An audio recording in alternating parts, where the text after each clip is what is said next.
नमस्कार मित्रों, success with unique के यूट्यूब चैनल पर मैं सत्येंद्र कुमार आप लोगों का स्वागत करता हूं। पिछले वीडियो में हम लोगों ने खिलजी वंश के इतिहास के बारे में पढ़ा था। उसमें मैंने आपको अलाउद्दीन खिलजी के बाजार नियंत्रण प्रणाली, घोड़ों को दागने की प्रथा, अस्थायी सेना रखने की प्रणाली और सैनिकों का हुलिया लिखने की प्रणाली इत्यादि अनेक महत्वपूर्ण फैक्ट्स के बारे में बताया था। अब खिलजी वंश के बाद हम लोग आज दिल्ली सल्तनत के अंतर्गत तुगलक वंश के बारे में पढ़ेंगे।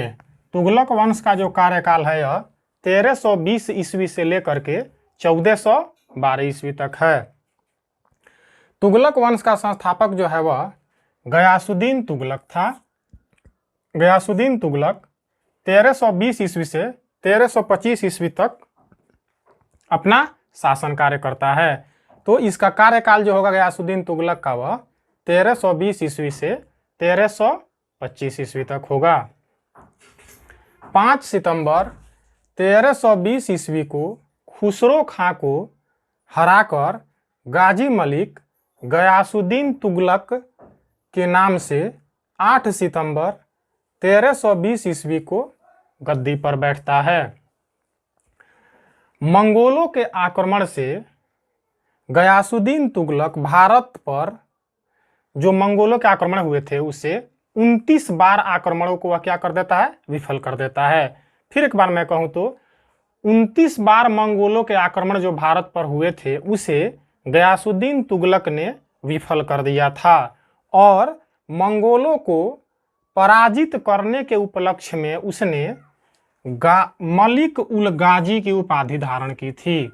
तो अब आपको याद रहेगा कि गयासुद्दीन तुगलक ने मलिक उल गाजी की उपाधि क्यों धारण की थी, तो मंगोलों के 29 बार के आक्रमण को विफल करने के उपलक्ष्य में। सुल्तान बनने से पहले जो यह गयासुद्दीन तुगलक है यह कुतुबुद्दीन मुबारक खिलजी के उत्तर पश्चिम सीमा प्रांत का गवर्नर था और गयासुद्दीन तुगलक जो है इसकी उपाधि गाजी की थी। गाजी का शाब्दिक अर्थ होता है काफिरों का वध करने वाला अथवा काफिरों का भंजक। तो इसे आप याद रखेंगे कि गयासुद्दीन तुगलक की उपाधि क्या थी, तो गयासुद्दीन तुगलक की उपाधि गाजी थी अर्थात काफिरों का वध करने वाला अथवा काफिरों का भंजक। इतिहास में गयासुद्दीन तुगलक दिल्ली सल्तनत के अंतर्गत प्रथम शासक था जिसने नहर निर्माण का कार्य शुरू कराया था। यह काफी महत्वपूर्ण फैक्ट है, इसे आप याद रखेंगे। अर्थात प्रथम सल्तनत कालीन शासक जिसने नहरों का निर्माण कराया था वह कौन था, तो गयासुद्दीन तुगलक था। इसने अलाउद्दीन खिलजी की सैन्य व्यवस्था को अपनाया, लेकिन अलाउद्दीन खिलजी ने जिन अमीरों की संपत्ति जब्त कर ली थी उन संपत्ति को और भूमि को फिर से दोबारा इसने अमीरों में बांट दिया। गयासुद्दीन तुगलक जब शासन बनता है तब वह लगान के रूप में 1/10 अथवा 1/12 हिस्सा वसूलने का आदेश जारी करता है। तो इसके पिछले कई वीडियो में मैंने दिल्ली सल्तनत के अंतर्गत आपको बताया हुआ है कि अलग अलग शासक अपने अपने समय में राजस्व के दर को अलग अलग निर्धारित करते हैं। कोई 3/4 करता है तो कोई 1/10 अथवा 1/12 करता है। अब गयासुद्दीन तुगलक के दरबार में एक इतिहासकार रहते थे, विद्वान व्यक्ति, जिनका नाम था निजामुद्दीन औलिया। निजामुद्दीन औलिया और गयासुद्दीन तुगलक के बीच व्यवहार अच्छा नहीं रहता था। हालांकि निजामुद्दीन औलिया गयासुद्दीन तुगलक के दरबार में ही रहते थे, तो व्यवहार अच्छा नहीं रहने के कारण निजामुद्दीन औलिया ने कहा था हुनूज दिल्ली दूर अस्त, अर्थात दिल्ली अभी दूर है। आज भी आप देखेंगे तो सोसाइटी में लोग इस कहावत को कहते हुए मिलेंगे कि दिल्ली अभी दूर है। तो दिल्ली अभी दूर है, हुनूज दिल्ली दूर अस्त किसने कहा था, तो निजामुद्दीन औलिया ने कहा था। इसने दिल्ली के पास पहाड़ियों में रोमन शैली में एक शहर बसाया था जिसका नाम इसने तुगलकाबाद रखा था। ध्यान देंगे, यहाँ से प्रश्न बनता है कि दिल्ली के पास तुगलकाबाद जो शहर है वह किस शैली में बना हुआ है, तो आप याद रखेंगे रोमन शैली में। इसके अतिरिक्त इसी दिल्ली के पहाड़ी वाले क्षेत्र में वह 56 कोट दुर्ग का भी निर्माण कराता है। तो 56 कोट दुर्ग का निर्माण कौन कराता है, तो गयासुद्दीन तुगलक कराता है। इसे आप याद रखेंगे। गयासुद्दीन तुगलक जो है यह हिंदुओं के साथ एक मध्यम मार्ग को अपनाता है। हिंदू और मुस्लिम दोनों ही इसके राज्य में रहते थे, तो इनके बीच यह एक मध्यम मार्गी अपना शासन चलाता है, जिसे जियाउद्दीन बर्नी मध्यम पंथी अथवा रस्म ए मियान कहा था। आगे हम चलें तो गयासुद्दीन तुगलक की मृत्यु बंगाल अभियान से लौटते समय उसके पुत्र जूना खां के निर्देश पर अहमद अयाज द्वारा निर्मित महल के गिरने से हो गई थी। अर्थात एक वाक्य में कहें तो महल के नीचे दबने से इसकी मृत्यु 1325 ईस्वी में हुई थी। अब जब गयासुद्दीन तुगलक की मृत्यु हो जाती है तब इसका उत्तराधिकारी मुहम्मद बिन तुगलक बनता है। मुहम्मद बिन तुगलक का कार्यकाल 1325 ईस्वी से लेकर के 1351 ईस्वी तक माना जाता है। मुहम्मद बिन तुगलक का मूल नाम मलिक फखरुद्दीन था। इसके अतिरिक्त मुहम्मद बिन तुगलक का उपनाम अहमदुल मजाहिद था। मुहम्मद बिन तुगलक के शासनकाल की जानकारी का स्रोत क्या है, कहाँ से हमें मुहम्मद बिन तुगलक के शासनकाल की जानकारी मिलती है, तो याद रखेंगे जियाउद्दीन बर्नी की तारीख़े फिरोज शाही एक पुस्तक है, वहीं से हमें मुहम्मद बिन तुगलक के शासनकाल की जानकारी मिलती है। मुहम्मद बिन तुगलक जो है यह सल्तनत कालीन शासकों में सबसे योग्य और सर्वाधिक शिक्षित शासक था। भारतीय इतिहास में मुहम्मद बिन तुगलक को पागल, सनकी बादशाह, रक्त पिपासु और विरोधियों का अंतरा मिश्रण कहा जाता है। फिर से आप इसे याद रखेंगे क्योंकि यहाँ से सवाल कई बार परीक्षा में पूछा गया है कि भारतीय इतिहास का वह कौन शासक है सल्तनत काल में जिसे पागल बादशाह, सनकी बादशाह, रक्त पिपासु बादशाह अथवा विरोधों का अंतः मिश्रण कहा गया है। तो याद रखेंगे मुहम्मद बिन तुगलक को ही इन सारे नामों से जाना जाता है। मुहम्मद बिन तुगलक दिल्ली सल्तनत का प्रथम शासक था जिसने लोगों की जो पदों का बंटवारा होता था वह योग्यता के आधार पर किया था। इससे पूर्व के जो शासक थे वे योग्यता के आधार पर पदों का बंटवारा नहीं करते थे, लेकिन मुहम्मद बिन तुगलक जब सुल्तान बनता है तब यह पदों का बंटवारा योग्यता के आधार पर करता है। मुहम्मद बिन तुगलक ने कृषि के विकास के लिए आमिर ए कोही नामक विभाग की स्थापना की थी और मुहम्मद बिन तुगलक के शासनकाल की एक और स्रोत है जिससे हमें उसके शासनकाल की जानकारी मिलती है, उसे भी आप याद रखेंगे। फतवा ए जहांदरी, यह भी जियाउद्दीन बर्नी द्वारा ही रचित है। इससे भी हमें मुहम्मद बिन तुगलक के शासनकाल की जानकारी मिलती है। इसके अतिरिक्त एक और स्रोत है किताब उल रहला जिसे इब्न बतूता ने लिखा था। यहाँ से भी हमें मुहम्मद बिन तुगलक के बारे में जानकारी प्राप्त होती है। मुहम्मद बिन तुगलक को मुद्रा व्यवस्था का राजा कहा जाता है। इसे भी आप याद रखेंगे कि किस सल्तनत कालीन सुल्तान को मुद्रा व्यवस्था का राजा कहा जाता है, तो मुहम्मद बिन तुगलक को कहा जाता है। मुहम्मद बिन तुगलक अपनी राजधानी को दिल्ली से देवगिरी ले जाता है और फिर देवगिरी से दिल्ली लेके आता है। तो राजधानी परिवर्तन कौन करता है, तो मुहम्मद बिन तुगलक करता है। मोहम्मद बिन तुगलक के बारे में एक अभिलेख है राजामुंदरी अभिलेख। इस राजामुंदरी अभिलेख में मोहम्मद बिन तुगलक को दुनिया का खान कहा गया है। ये भी आप याद रखेंगे। मोहम्मद बिन तुगलक के समय में ही 1336 ईस्वी में हरिहर और बुक्का नामक दो भाइयों ने दक्षिणी भारत में विजयनगर साम्राज्य एक स्वतंत्र राज्य की स्थापना करी थी। इसके अतिरिक्त 1347 ईस्वी में अलाउद्दीन बहमन शाह ने भी दक्षिणी भारत में बहमनी साम्राज्य को एक स्वतंत्र राज्य के रूप में स्थापित किया था। तो ये दोनों फैक्ट भी कई बार परीक्षा में पूछे गए हैं कि किस शासक मतलब दिल्ली सल्तनत के सुल्तान के समय में विजयनगर और बहमनी राज्य की स्थापना हुई थी। तो याद रखेंगे मोहम्मद बिन तुगलक के शासनकाल में इनकी स्थापना हुई थी। मोहम्मद बिन तुगलक के कुछ योजनाएं थी जिसके चलते वह इतिहास में विरोधों का अंतःमिश्रण कहलाता है। ध्यान देंगे, मोहम्मद बिन तुगलक के बारे में मैंने पहले ही आपको बताया कि यह एक बहुत योग्य शासक था, किंतु यह जो भी कार्य करता था वह विफल हो जाता था, जिसके चलते इसे विरोधों का अंतःमिश्रण कहा जाता है।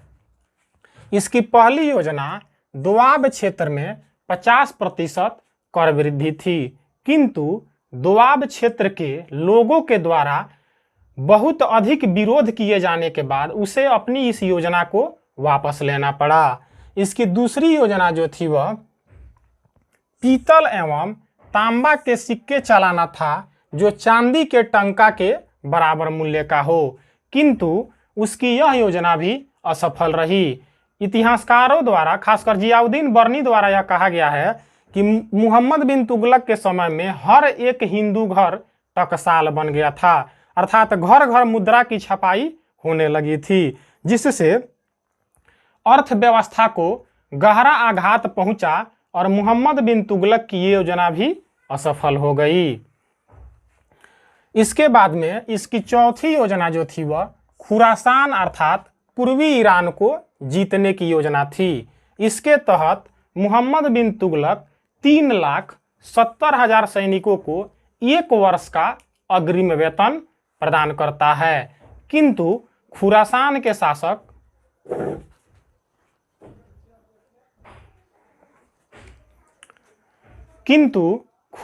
के शासक और मोहम्मद शाह के बीच मोहम्मद बिन तुगलक के बीच समझौता हो जाने के कारण उसकी यह योजना भी असफल हो जाती है।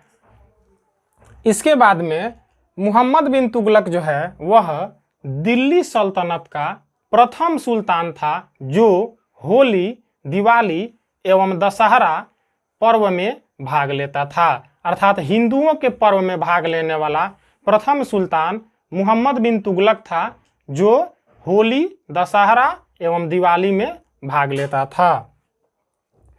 मोहम्मद बिन तुगलक की मृत्यु 20 मार्च 1351 ईस्वी को तारगी को समाप्त करने सिंध जाते समय थट्टा के निकट गोडाल में हो गई थी। यह थट्टा कहाँ है तो याद रखेंगे सिंध में स्थित है। और सिंध कहाँ है अभी तो वर्तमान विश्व में हम देखें तो पाकिस्तान में स्थित है।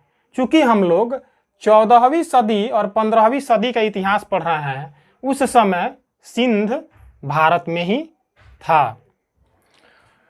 मोहम्मद बिन तुगलक से पहले गयासुद्दीन तुगलक जो था उसकी महत्वपूर्ण विजयों के बारे में थोड़ा एक नज़र हम लोग देख लेते हैं। उसने वारंगल व तेलंगाना के विजय 1321 से 23 ईस्वी के मध्य की थी। इसके अतिरिक्त उसने उड़ीसा के विजय 1324 ईस्वी में की थी। फिर उसने बंगाल की विजय 1324 ईस्वी में ही की थी। इसके अतिरिक्त तिरहुत और मंगोल की विजय भी उसने 1324 ईस्वी में ही की थी।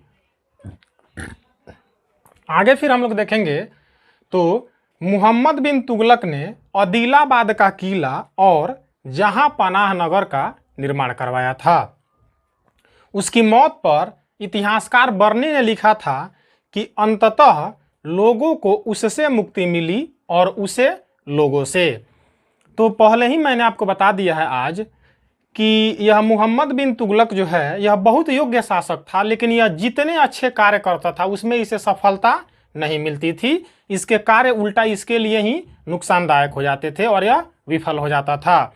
तो पूरे जीवन वह अच्छे कार्य करने के लिए प्रयास करता रहा, लेकिन कभी सफल नहीं हो सका। तो इसी अर्थ में इतिहासकार जियाउद्दीन बर्नी ने यह लिखा हुआ है कि अंततः लोगों को उससे मुक्ति मिली और उसे लोगों से। चलिए अब इसके बाद फिरोज शाह तुगलक आते हैं। फिरोज शाह तुगलक का जो कार्यकाल है वह 1351 ईस्वी से लेके 1388 ईस्वी तक है। फिरोज शाह तुगलक का मूल नाम कमालुद्दीन फिरोज था। इनकी अवधि अथवा पदवी जो थी, माफ करेंगे, उपाधि अथवा पदवी जो थी वह सैयद उस सलातीन और खलीफा का नाइब था। फिर से उपाधि को रिकॉल कर दे रहा हूं, सैयद उस सलातीन और खलीफा का नाइब, ये दो उपाधियां फिरोज शाह तुगलक प्राप्त करता है। अब फिरोज शाह तुगलक के बारे में अलग अलग विद्वानों के अलग अलग मत हैं, वो भी आप जान लीजिए। कई बार यहाँ से परीक्षाओं में प्रश्न बनाए गए हैं। हेनरी इलियट एवं एल्फिस्टन के अनुसार फिरोज शाह तुगलक को सल्तनत युग का अकबर कहा जाता है। तो यहाँ से भी परीक्षा में प्रश्न बना है कि सल्तनत काल का अकबर किसे कहा जाता है, तो फिरोज शाह तुगलक को कहा जाता है। इसके अतिरिक्त उजले हेग के अनुसार फिरोज शाह तुगलक राज्य का अपहरणकर्ता कहा गया है।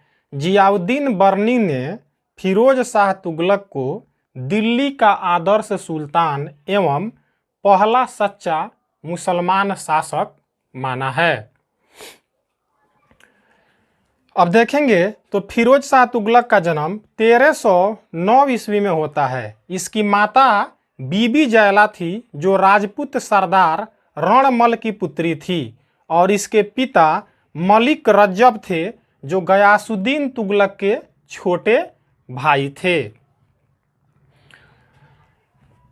फिरोज शाह तुगलक का राज्यरोहण जो है वह 2 बार होता है। एक बार 22 मार्च 1351 ईस्वी को थट्टा में होता है, जो सिंध वर्तमान पाकिस्तान में स्थित है। उसके बाद फिर इसका दूसरा राज्याभिषेक अगस्त 1351 ईस्वी में होता है। तो यहाँ से आप याद रखेंगे कि किस सल्तनत कालीन शासक का 2 बार राज्याभिषेक हुआ था, तो फिरोज शाह तुगलक का। फिरोज शाह तुगलक को अरब के खलीफा ने जो उपाधि दी थी उसे भी याद रखेंगे। कासिम अमीर उल मोमनीन की उपाधि इसे खलीफा के द्वारा प्रदान की गई थी। फिरोज शाह तुगलक जनता के कल्याण कार्यों में बहुत रुचि लेता था। इसने अपने पूर्व के शासकों द्वारा जो 24 कर लगाए गए थे, इनको समाप्त करके मात्र 4 कर वसूलने का आदेश जारी किया। यानी कि जनता को 20 प्रकार के करों से इसने क्या कर दिया, मुक्त कर दिया। ब्राह्मणों पर जजिया कर लगाने वाला प्रथम मुसलमान शासक फिरोज शाह तुगलक ही था, क्योंकि फिरोज शाह तुगलक से पहले के जो शासक थे वे गैर मुसलमानों से जजिया कर तो लेते थे, किंतु मुसलमानों के उन शासकों के द्वारा ब्राह्मणों को उस कर से मुक्त रखा गया था। लेकिन फिरोज शाह तुगलक प्रथम मुसलमान शासक था जिसने ब्राह्मणों पर भी जजिया कर को अनिवार्य कर दिया। फिरोज शाह तुगलक ने सिंचाई कार्य के लिए 5 बड़ी नहरों का निर्माण करवाया था।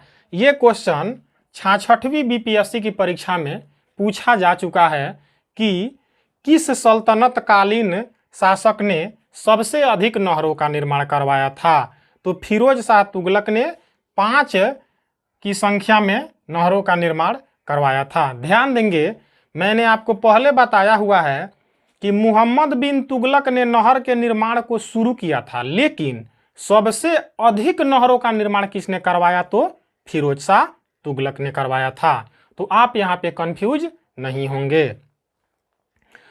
फिरोज शाह तुगलक जो है यह सैनिकों को बतौर वेतन जागीर प्रदान करता है और राजकीय पदों को वंशानुगत बना देता है। इसके पहले मैंने आपको बताया था कि मोहम्मद बिन तुगलक जो है वह योग्यता के आधार पर पदों को देता है, लेकिन फिरोज शाह तुगलक जो है फिर से राजकीय पदों को वंशानुगत बना देता है। फिरोज शाह तुगलक जो है यह दासों की देखभाल के लिए दीवान ए बंदगान एक नए विभाग की स्थापना करता है। ध्यान देंगे, सल्तनत कालीन शासकों में सबसे अधिक दास फिरोज शाह तुगलक के समय में ही रखे गए थे।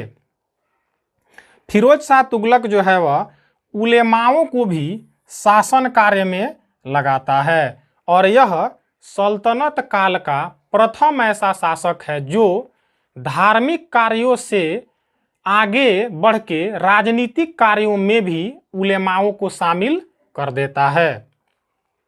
फिरोज शाह तुगलक ने 300 नए शहरों की स्थापना अपने शासनकाल में की थी। उनमें से कुछ प्रमुख शहर फतेहाबाद, फिरोजाबाद, फिरोजपुर, जौनपुर और हिसार हैं। तो इन शहरों के नाम आज भी आपको सुनने को मिलते होंगे। ये हिसार जो है यह हरियाणा में है और बाकी ये सभी आपको जो दिख रहे हैं इनमें से अधिकतर उत्तर प्रदेश राज्य में वर्तमान समय में हैं। फिरोज शाह तुगलक प्रथम सुल्तान था जिसने राजकीय खर्च पर मुस्लिमों के लिए हज यात्रा की व्यवस्था की थी। इससे पहले के शासकों ने यह कार्य नहीं किया था। तो यहाँ से भी यदि प्रश्न बने कि वह कौन शासक था जिसने मुसलमानों को राजकीय खर्च पर हज यात्रा करने की सुविधा प्रदान की, तो आप याद रखेंगे फिरोज शाह तुगलक था। फिरोज शाह तुगलक मेरठ के खिजराबाद, वहां पर एक गांव है टोपरा गांव, वहां से अशोक के 2 स्तंभ लेखों को मंगवा करके दिल्ली में स्थापित करता है। ये सवाल भी एसएससी की परीक्षा में पूछा जा चुका है कि सम्राट अशोक के स्तंभों को टोपरा से दिल्ली किस शासक ने मंगवाया था? तो फिरोज शाह तुगलक ने मंगवाया था।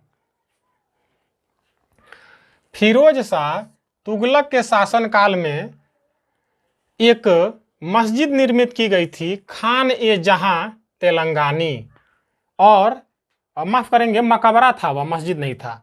तो फिरोज शाह तुगलक के शासनकाल में निर्मित खान ए जहां तेलंगानी का जो मकबरा है, इसकी तुलना यरूशलेम में निर्मित उमर के मस्जिद से की जाती है। खलीफा उमर के समय में यरूशलेम में एक मस्जिद निर्मित की गई थी।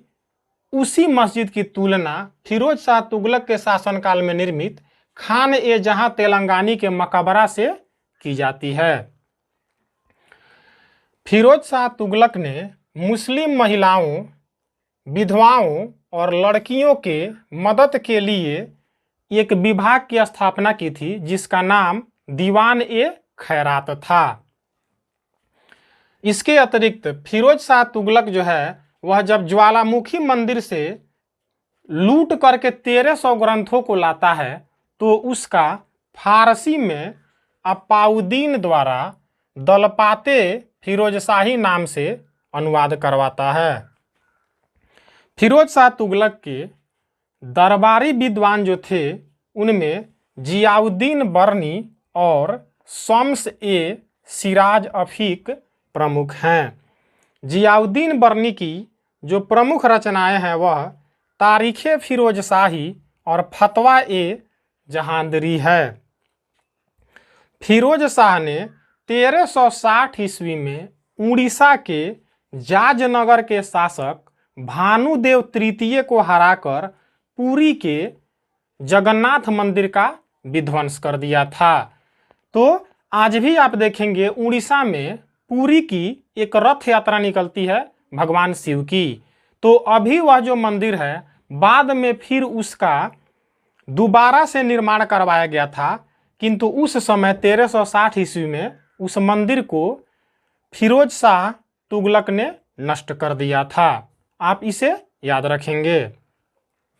1361 ईस्वी में फिरोज शाह तुगलक नगरकोट पर आक्रमण करता है और वहां के भी ज्वालामुखी मंदिर को नष्ट भ्रष्ट कर देता है।